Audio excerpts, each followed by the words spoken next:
In this episode of The Honest Pour, I sit down and talk with the maker of some of California's most exciting wines. Welcome to The Honest Pour with John Lennart, where we go beyond the bottle to connect you with the people and places that make each wine so unique.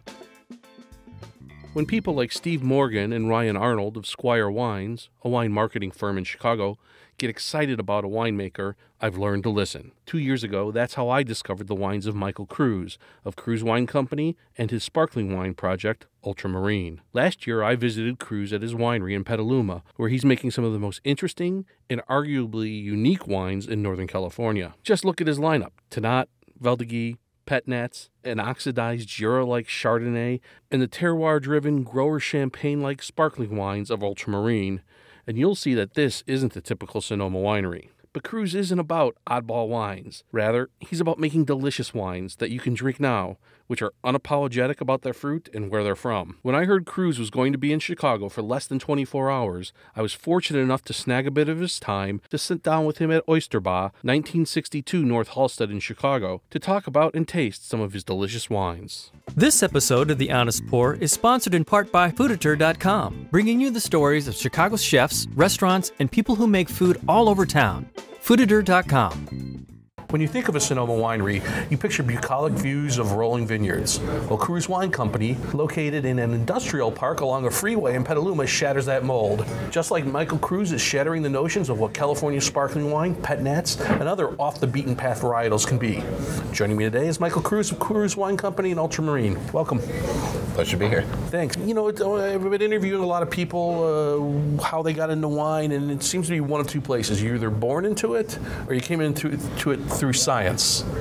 Yeah. You sort of came to it through science, yeah? Yeah, I would say so. I mean, I'd say that the primary reason I got into it at all would be being born in California, truthfully, in the Bay Area, but sort of how I decided to do that as a living was definitely science-based. I mean, I think sometimes it gets overstated. I'm not convinced that science is actually that important in winemaking, but I think that when you learn my interest in biochemistry, and I think that is a craft-based type of thing, surprising to most people, but in anything like that, you sort of get interested in other things that are craft-based, like winemaking. Sure. Let's talk a little bit about Ultramarine, because I dig Ultramarine. Good. I'm glad to hear it. Yeah, I've been on the list from the get-go, and I'm real happy about it. Very glad to hear it. Why bubbles? Why'd you get into bubbles? So, Ultramarine was started by me and two other guys back in 2008. And our interest at the time was, I think probably it was Le Mondier, although honestly I couldn't tell you exactly who. But sort of the grower champagne movement became a little bit more popular then, and we were interested in it. And truthfully, we sort of saw the rise of kind of single vineyard California Pinot Noir and wanted to do something different and thought that there was maybe a market is going too far, because I don't think we thought that far ahead, but we saw a space for us to exist in there. And then in addition to that, personally, I just like the technique of it. It's the most technique-based winemaking style. Maybe sherry beats us, but it's something like that. And I was interested in sort of doing that here. When you think about sparkling wine, particularly California sparkling wine, sort of big house style, you know, not many people were doing this kind of grower style. Were there any challenges that that presented to you? Yeah, I mean, I think that's an interesting way to put it. I think historically, probably, and this is, you know, one of those things that it's just history drives it more than I think purpose. But I think we may have been the first that were doing.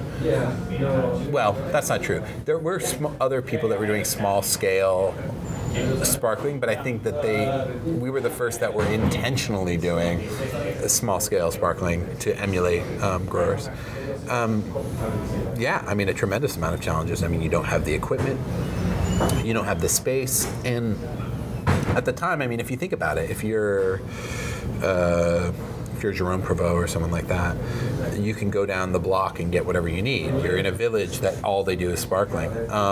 Here, by going down the block to get equipment, it means email France or go on a website and see what used equipment they have, and then hire a shipping company to put it in a container and get it over here. So yeah, there's been a lot of challenges. So you faced some of those challenges with equipment, and did I hear something about like a certain kind of bottle you wanted? There was like a certain thickness of glass you were looking for that you couldn't exactly. get? No, it's true. So that was the other thing. When we started out, this is a little inside baseball, but in America, all bottles are 27 millimeters at the cap because it matches beer. In Europe, it's 29. Most glass is made in France for the American market, and that American market is all at 27. So they make one style of bottle that comes here that's 27 millimeter.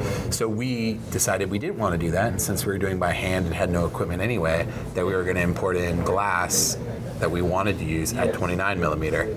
And then the sort of corollary down the line from that is then we had to do everything by hand because there was no 29 millimeter equipment here anyway. So unintended consequences, but yeah, I think not knowing anything helped us to make the product that it was. Do you find that being so literally hands-on, does it affect the wine? Does it affect the wine? I think it affects one's relationship with the wine, and by that I mean that if you are letting a machine do the work for you, you can program the machine to do, let's talk about riddling, I think, is the easiest way to do it. And riddling is the turning of the bottles as they age. Exactly, so that the yeast deposit falls to the neck of the bottle. The machines do that as well or better than human beings. There's no question of that. But I would argue that for a product that, for Ultramarine, for example, we don't filter, we don't cold stabilize, we don't do all the sort of stabilization things that sort of help automation, there we are. We'll find the word. Words are hard. Automation. This allows us a little bit more flexibility. So if we see tartrate crystals form, we can see it and we can deal with it. As where if it was in a machine, we couldn't do that type of stuff. So I don't know that I would go so far as to say that it makes the wine better. I wouldn't say that. What I would say is that it forces or maybe induces a connection with the wine that you wouldn't have otherwise. Tell me about where the fruit's coming from for Ultramarine. So Ultramarine's 100% from Charlie Heinz's vineyard in Occidental. So it's about, it's a crow flies maybe 5 miles from the ocean.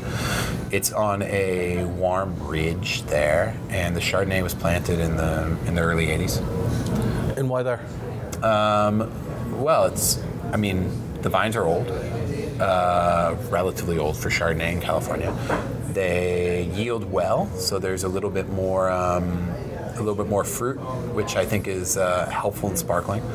And they have an extremely slow ripening curve. So bud break would be in, let's say, March, maybe a week or two later than Carneros. But I use Carneros as a reference here. But you'd be picking for sparkling wine maybe 2 weeks after you pick for still in Carneros. So you're getting another maybe 2 to 4 weeks on the vine in Occidental. You make two bottlings of the Ultramarine. There's Blanc de Blanc and there's a Rosé. Yep. The Rosé is going to be changing, right? Yeah. So the 2012 is the last, or 2011 is the last year of the Rosé. In 12 and 13 it became Blanc de Noir. And then we started the Rosé up again in 2014, but then it's an assemblage Rosé. Now, I don't know if you want to go into the details. Yeah, what is an assemblage Rosé? So an assemblage Rosé is a Rosé made by adding red wine to essentially a white base to color it. The 10 and the 11 of Ultramarine was a Saunier Rosé, meaning that the grapes were macerated in their juice to add color. Great, and why the change? Lots of reasons. It's very hard to do a Saunier Rosé, and while I think we're ultimately extremely happy with the results, I think that the Blanc de Noir is better. Fair enough. Yeah, that's a simple. Yeah, no, it's what you do, right? Yeah. Cool.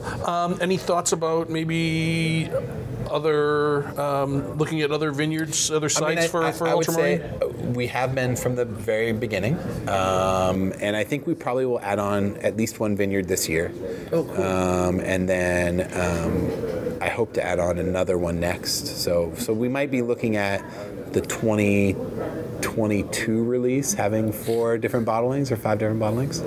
And then we do have, we have some late disgorge stuff that we're going to be coming along with that probably next year. Oh, wow. Neat. And we have some stuff in Magnums too. We did some 2012s and Magnums that we'll release next year as well. Fun. Yeah. That's really cool. Tough wine to get, but if you can get out there and taste some Ultramarine, you should definitely wrap your hands on some of that. I appreciate the compliments. We're proud of that wine. Yeah, you started Ultramarine before Cruse Wine Company, right? That's right. Yeah. But that wine got to market probably after Cruse wine started coming to market. Yeah, I think they probably came out very close timeline-wise, but yeah, it was similar. It couldn't have been but 6 months difference. Yeah. Tell me about Cruse Wine. Why did you start up Cruse Wine Company, and what's the sort of overall philosophy there? Because you're not making Pinot Noir. No. Yeah, you're doing a Chardonnay, but you're not doing the typical grape varieties that you see coming out of the area. Why'd you take that road? Well, so I think the thing with Cruse from the beginning was that I wanted to kind of go back to a style of winemaking that was historically Californian, and by that I mean sort of prior to Judgment of Paris, since the anniversary was kind of around today. Yeah, there you go. I wanted to make wine for drinking, which sounds crazy to even say it in those terms, but less of a status product and more of something that people consumed. Tied with that, I also wanted to work with sort of undervalued vineyards that I knew about and have been friendly with the growers for most of my career. The Valdegay, I've known the Wilson family for at least 10 years now. Dale Ritchie, same story. So I wanted to sort of explore those a little bit. And finally, as the sort of 3-point thing here, have a little bit of experimentation. Ultramarine, I love it, but it is a little bit more rigid in sort of style. So having a little bit of flex in that was another angle. So it allows you to have a little more fun as a winemaker? Yeah, I mean, fun is maybe not exactly the word I would use, but creative I would say expression? Creative expression is exactly it. Yeah, absolutely. And Pet Nat, tell me about Pet Nats and how you got into that. I mean, obviously, huge trend right now. We actually don't see Pet Nats as much in Chicago as you might, New York, San Francisco. Sure. Well, so I think it's a style that's been around for a while. I think, people occasionally will call it ancestral method, and sometimes people will say that that's been around for hundreds of years. That's definitely not the case because it requires good glass. So it's still only been around as good glass has been around. Exactly. So maybe we're talking 80 years maximum. But with method champenoise or traditional method, you have a dry base wine. So you have a dry base wine that's been fermented completely that you add sugar and yeast back to. With Pet Nat, you have actively fermenting must, so grape juice that's actively fermenting that then goes to bottle and finishes its fermentation in bottle. And then the CO2 comes from the grape sugars as opposed to the added sugar in the case of traditional method. For us, we then brittle and disgorge it, so the base wine is essentially clean by the end of it. So it goes through the same riddling and disgorging method as Ultramarine does. Why did I get into it? I mean, it's a really captivating style, and I think it's one that, at least in France, is thought of as maybe secondary in nature or a more fun method of making wine. And for me, I think it can be that. But I think it's definitely a fun drinking wine. It's a fun drinking wine, but I think it's something that's sort of underutilized and underexplored. So that's been a big thing for me, is sort of seeing what we can do and where we can take the technique. There's not too many Pet Nats coming out of California. Yeah, I mean, I think there's probably, maybe 6 to 8 being made. Yeah, that's not a lot, right? Not a lot. No, it's not a lot. And I think that they're all done in a little kind of varying, I don't want to say success, but varying well, let's say success. I think for me, one of the things that I kind of want to do is I wanted to be as bubbly as champagne. So I want there to be a lot of bubbles, and I want it to be dry. And how do you know that when you're essentially covering this baby up, and what happens in there happens? Is it a lot of math or a lot of science, so to speak? It is a little bit of math, yeah. And we're checking the yeast as it's fermenting, checking counts, checking sugars. We're measuring the pressure of the bottle, and we're kind of tracking it over the 3 months or 4 months post-harvest. So yeah, it is a tremendous amount of work to do it right. But again, for me, it's a question of not just experimentation, but also learning more about what we're doing. Let's taste some wine. What'd you bring? So the first one is Monkey Jacket. What's Monkey Jacket? Monkey Jacket. So Monkey Jacket was the name that I had for the winery when I was kind of putting it together. Monkey Jacket's an old like a proto pea coat, the old sailor's coats that had tails and double-breasted, and that was just sort of a funny, I don't know, nickname I had for the winery. And then I was like, it'd be nice to actually use that name for something. So there we go. It's a mixture of 50% Valdier from a Calistoga vineyard. There's Valdier in Calistoga? Valdier. How did you find that? Yeah. This was a vineyard that a good buddy of mine has farmed for probably 6-7 years. And just never ripped out the Valdier. Just never ripped it out. It's very, it's honestly, it's a very pretty vineyard. Bush trained vines right by the water, by the river there. And they're probably 60 years old. Maybe a little older, honestly. So they survived that phylloxera back in the kind of early 90s? Yeah, it would be interesting to see what they might be on St. George. They're like right at the cusp of like maybe they're on St. George. But yeah, no, they're very pretty. And 35% of a red field blend. I don't know the variety at all. And where was that vineyard? That's in Mendocino. That's Eagle Point Vineyard, which is up above Ukiah at about 2,500 feet elevation. And then the remainder is Tanat from Alder Springs. So very north Mendocino County, very cold vineyard. And the Tanat is exceedingly interesting. We do a 100% Tanat, but that will be bottled in November. That's pretty big, huh? Yeah, it'll be interesting to see how it goes. But all right, so really pretty color, vibrant color on this wine. Fruity, huh? It's fruity, but I think it's not a particularly aromatic wine for the reds that I normally make. Yeah, it's not super aromatic, is it? No. It's a little shy. Yeah, it's more textural to me. It's like not in a tannic way so much, but there's plenty of mouthfeel and plenty of sort of interest in the palate. I think you get a lot more aroma there, sort of retronasally kind of than the nose itself. I'd like to see this wine in a few more years, huh? Although you're kind of into getting your wines out there and getting them out of the bottle and into the glass. I know that. I noticed that. To be truthful about it, I think wines like these, we're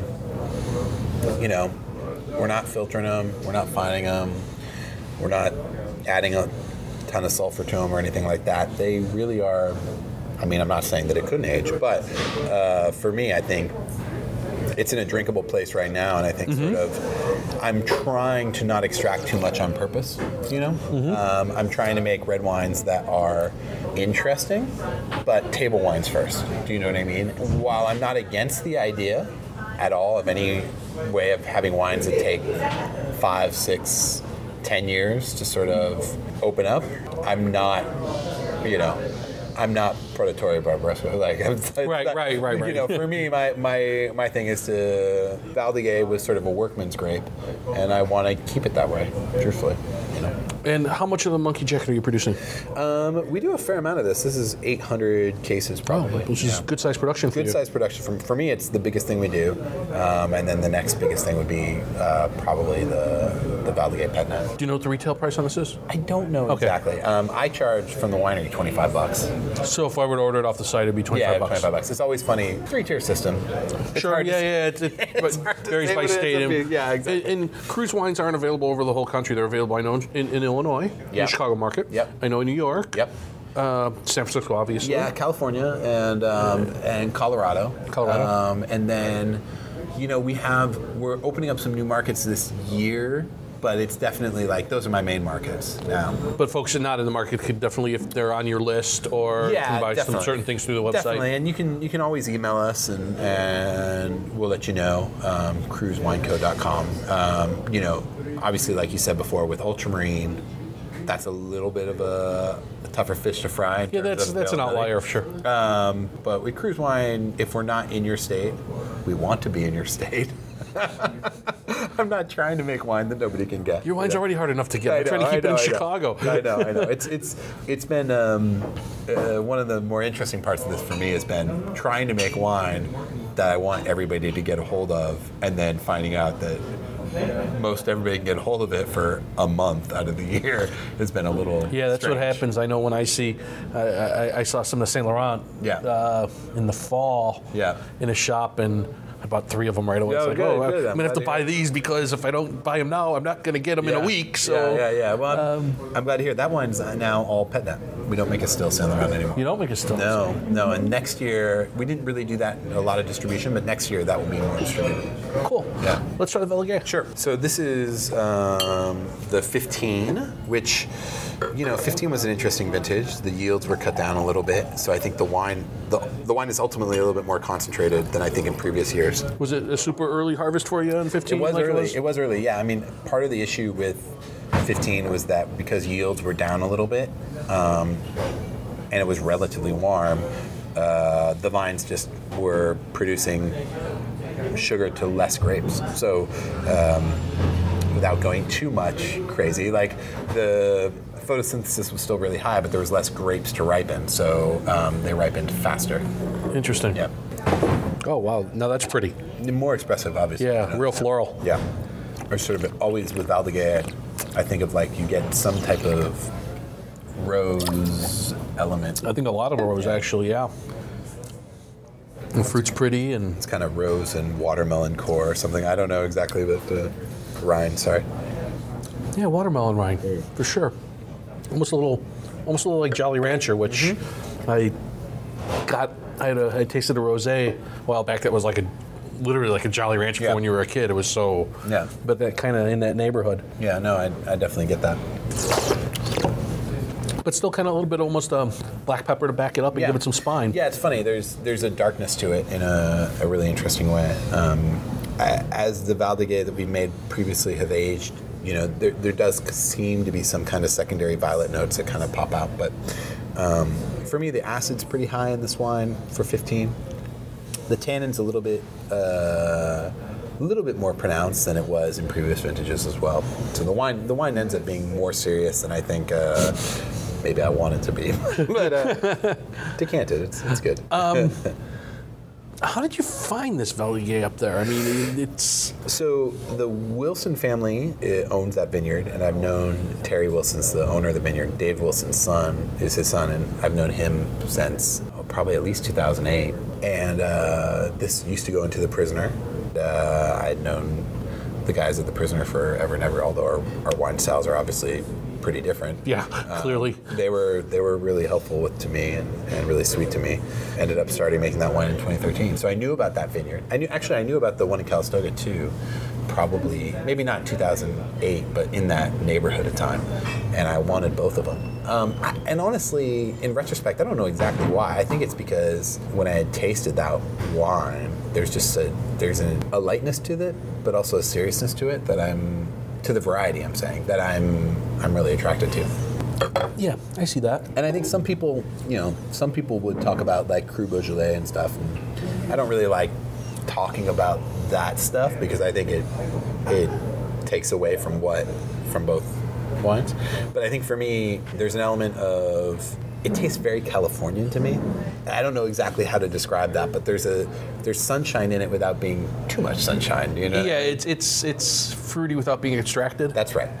And I think that I find stuff like that extremely interesting.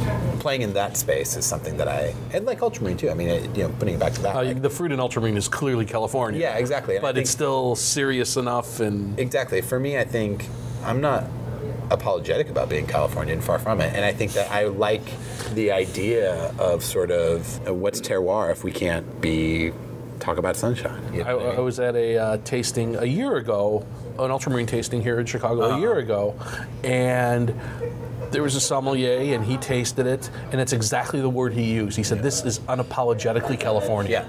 Yeah, I mean, I think that's what we've been from the beginning. And I think, if you're going to find a similarity between all my wines, I want them to be recognizable as Californian. I think that's really important. And I think that doesn't mean that I want them to be 18% alcohol and over-extracted, but it also doesn't mean that I'm going to try to force them to fit into a Burgundian hole that they don't want to fit in. And I'm not throwing shade on anybody. I'm just saying, for me, I think all of these sort of talks of style are fine, and that's for other people to have. But for me, I think I want vineyards that express themselves as what they are, if that makes any kind of sense at all. But I think there's also a lot of you going into your winemaking as well. No, I mean, you're making your wines that are you want them, like I said, you want to make the wine so I could pop that bottle tonight after I get home, and I don't have to put it down for 5 years or 8 years. It's true, and I think that sort of as I develop, I mean, I've been in the industry, this will be my 11th harvest or 12th harvest, I honestly don't remember, but as I develop in this industry, I find that that's the pull that that's the fork that I'm following in the road, I guess, is that I find that the overly aspirational winemaking is something that is very interesting to me, but it's not something that I am interested in doing now. How about that? And again, that's not something that I'm against. It's just, for me, I would much rather have you have a wine that you buy a case of and you don't feel bad about drinking it. And no one can get a case of your wine, Michael. And then if you find down the line, you find a bottle in the back of your cellar and you enjoy that 3 years from now, 4 years from now, 5 years from now, and you can send me an email saying, hey, it held up really well. That's great. But I'd rather that be the last bottle that you have. That being said, I'm holding on to some of my Ultramarine to see how that develops. I think drink the 2010. I think the 11 is more age-worthy. The 10, I think... I don't think we knew exactly what we were doing in the level that I would recommend aging. I've got 2 of the rosés and 1 of the Blanc from the 10 left, and I've got all my 11s left, so it's 3 and 3. Yeah. Drink the 10s up. I think the 11s are going to age remarkably well. Specifically the Blanc de Blanc. And why? I just think we were learning more, and I think we're better at making the wine. I know that sounds crazy to say. And 10 was the first vintage, right? 10 was the first vintage we sold commercially. Yeah. Right. Yeah. I just think that there's elements of oxidation in the 10 that I really like, but I think the way that the 10 is tasting now, I don't think it's going to taste much better. Do you know what I'm saying? Mm-hmm. I think it's diminishing returns. We've reached the top of the bell. I think so. I mean, I don't know, but I think the 11... I'm hanging on to that Blanc de Blanc for a few years. That's fine. Because what I want to do is put a 5-year vertical together at some point and go, let's see what's going on. Yeah, I think that's an interesting thing for sure, and I think with the 11...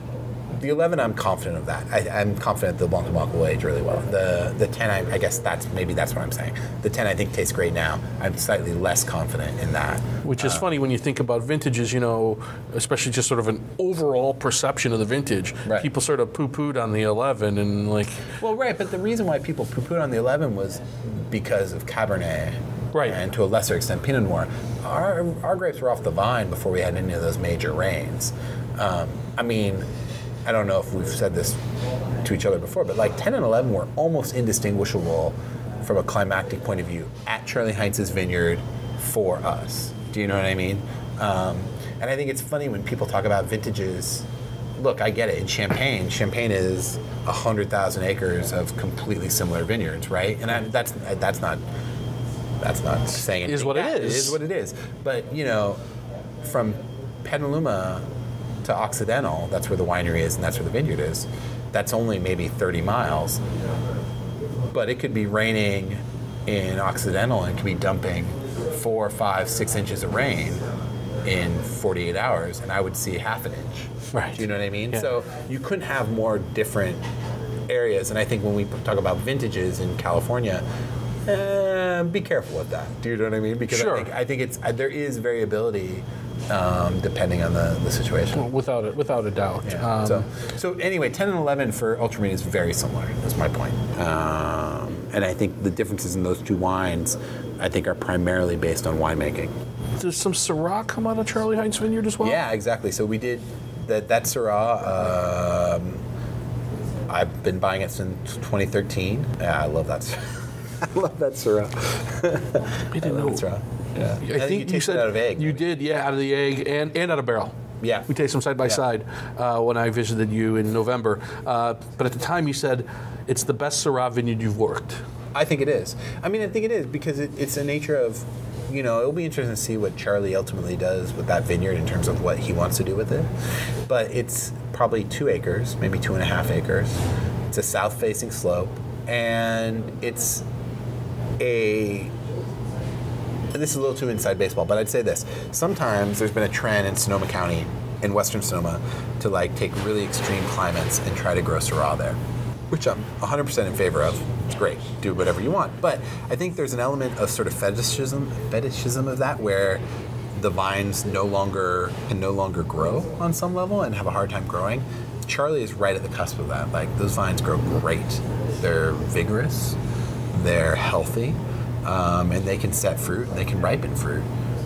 It's just that they ripen fruit in November. Do you know what I mean? And I think that's the part where that's a special spot. It's a special vineyard. I'm not sure which wine it was. We tasted the still wine for the Blanc de Noir, who's a Pinot Noir, and you talked about how it was one of the best expressions of Pinot Noir out of the vineyard.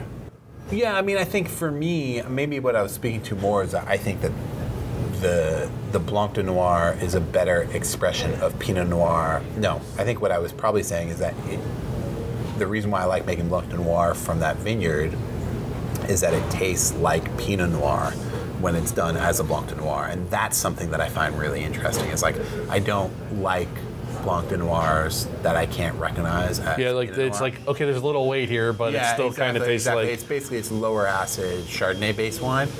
Again, for a very casual conversation, we're going a lot of inside baseball, but for me, There's some wine geeks that listen to this. Yeah, so. good. For me, I like the Blanc de Noirs that have berry elements and fruity elements that are obvious in the base wine. And I think Charlie's Vineyard shows that, irrespective of kind of how you're doing the pressing and how you're doing the cutting and things like that. And then finally, what we're going to taste is the Ultramarine 2011 Rosé. Boy, that's pretty.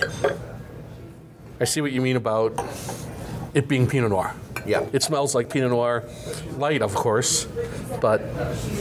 Well, and it reminds me of, and I think there's a good and a bad to this, but it reminds me of old California Pinot Noir. And by that I mean kind of, it's very slightly green, kind of in a minty way, right? Minty, almost like, almost borderline menthol cigarettes. I don't mean the tobacco-y part, but that kind of not menthol, not mint, but that kind of herbally kind of thing in there. Lots of strawberry, for sure. Yeah. And of course the yeasty, biscuity notes are there, for sure. This is still pretty young, too, for an 11, I think. It is young. I mean, that's the thing. That's the magic of Tirage, right? It's a little bit of a time capsule for aging. This is delicious. I just want to drink this. Good. Get it. Do it. Wow, it's really cool seeing these wines and talking to you about your ideas behind them. You're breaking the mold. You're doing things that what does everyone say about Syrah? It's a tough sell. Right. And you're finding this cool Syrah and you're selling, and you're Valdiguet and Saint Laurent and grower style sparkling wines that.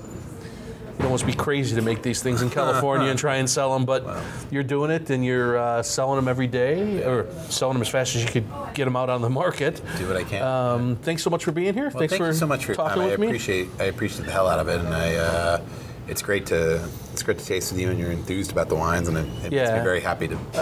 I'm kind of a fanboy nerd, so I love it. Admittedly, Thank you so much. But go out and try and find some Ultramarine, and you have to be on the list for Ultramarine, but definitely go out and try and get some Cruse Wine Company wines. They're absolutely delicious and stuff to be drinking right now. Thanks, Michael Cruse. Thank you very much. For John's tasting notes on the wines from this episode, go to www.thehonestpourpod.com. Make sure you catch every episode by subscribing to The Honest Pour with John Lennart at iTunes, Stitcher, or the Google Play Store. Also, be sure to like us on Facebook at The Honest Pour with John Lennart and follow us on Twitter at The Honest Pour. This has been The Honest Pour with John Lennart. Music by Kevin MacLeod.